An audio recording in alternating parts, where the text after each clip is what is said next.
Hi, bro. Thanks, something in my throat. Hi, everyone. Welcome back. Welcome back to my channel. For this video, I'm gonna be reacting to another Ray William Johnson video. This creepy FBI spy finally got caught. So most of his videos, I do not know who these people are, and I don't know who this man is. But yeah, being creepy. Not sure what he did. Maybe he's stalking people. I don't know.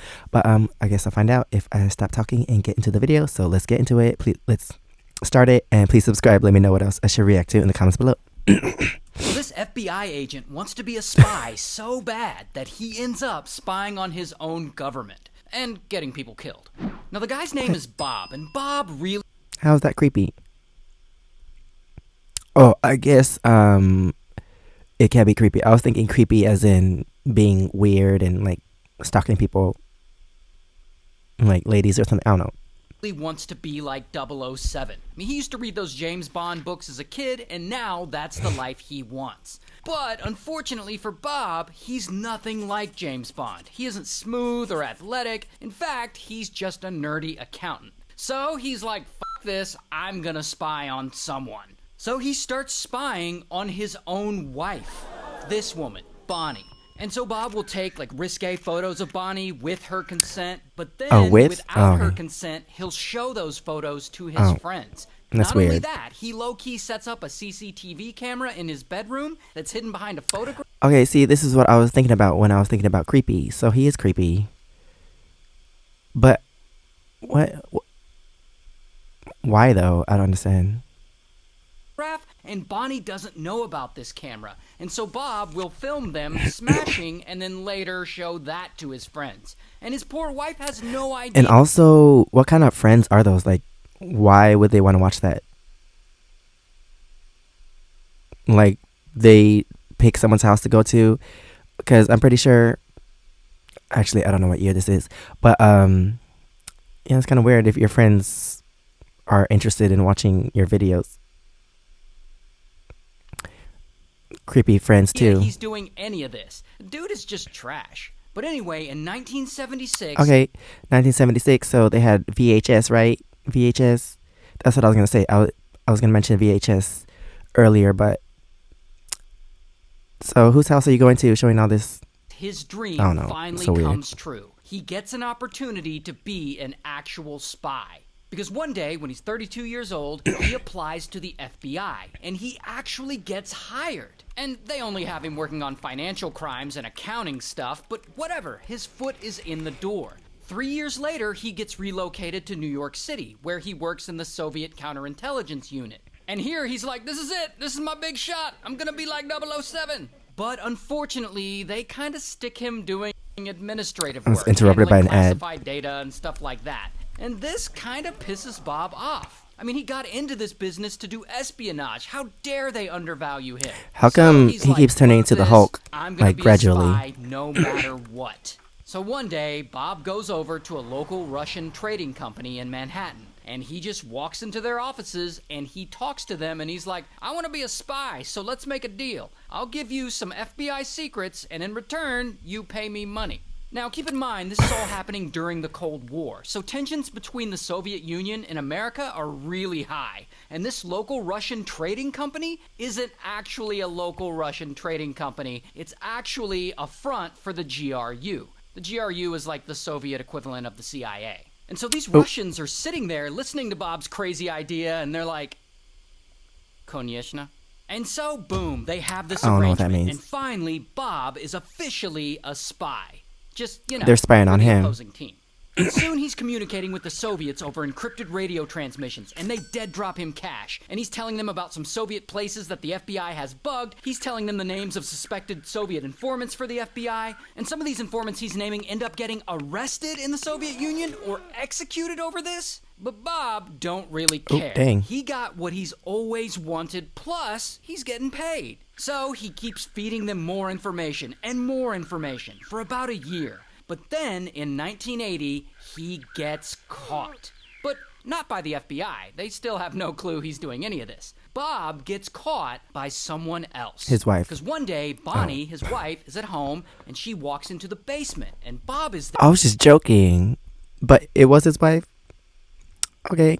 there. And he's like, oh, don't come in, I'm wrapping presents. But actually, he's looking over some communications with the Soviets. And she actually catches him in the act with these letters that he had written to them. Now, at this point, Bonnie could turn him into the FBI, but she's not going to do that. She loves Bob. And she's also super religious. So instead of all that, she takes him to her church, to her priest, to confess. And so Bob goes and he confesses all this espionage he's been doing to this priest. And the priest hears all this and he's like, holy shit.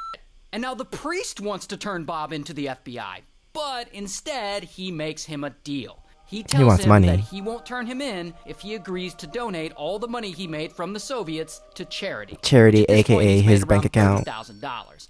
Also, he has to promise to never spy again. And Bob, he doesn't want to get turned in, so he agrees to this deal. And he goes back to his normal, boring life. He quits spying for the Soviets, and he pays the money he made. But if you were giving them information for a year and then you suddenly stop, aren't they gonna get mad because they want more information?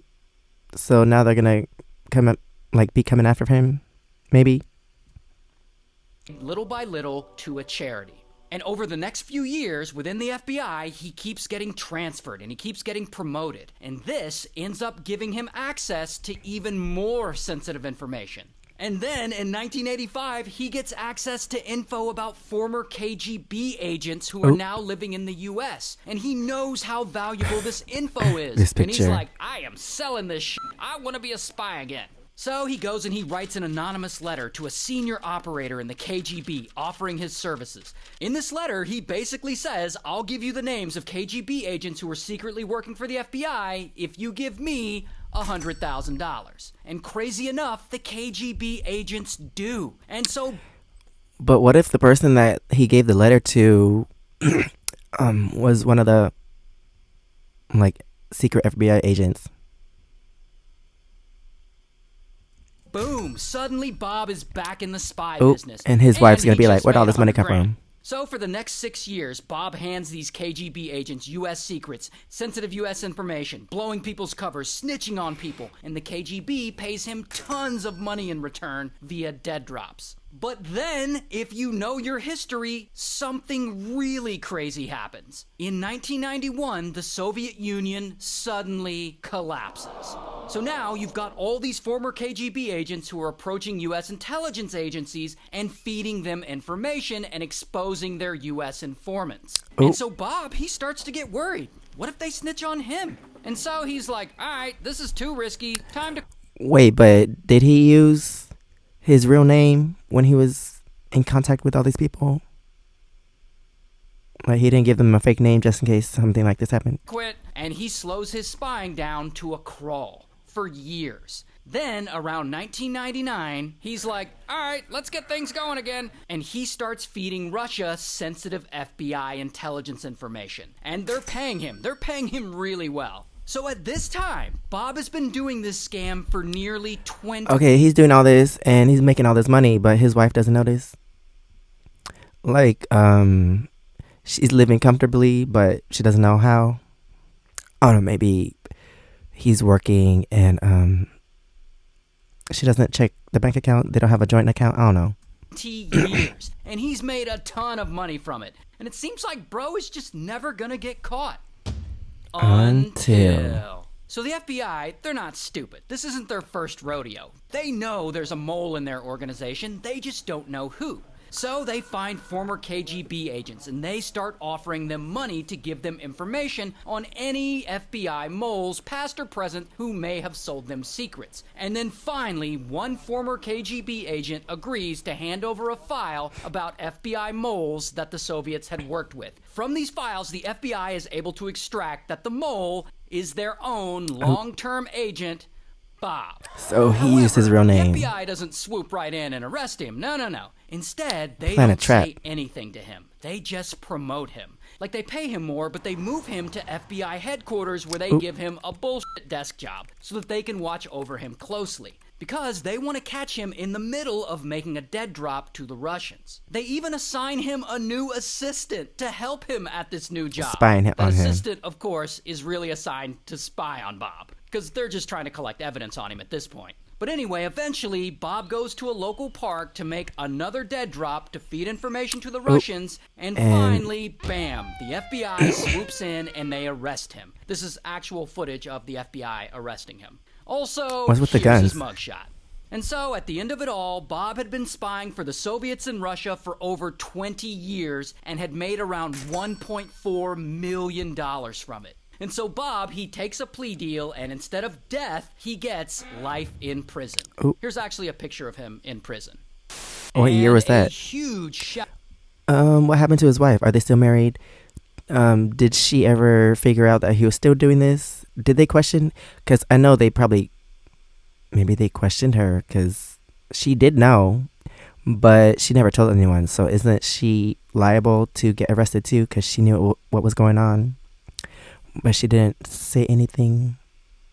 I don't know. But anyway, that is the end of this video. Thanks for watching. Please subscribe. Let me know what else I should react to in the comments below. And if you want to see my experiences in Korea, you can check out my first channel, SEKSHI V. And if you want to see my other socials, it's right here under my face. Thanks for watching, and I'll see you next time. Bye.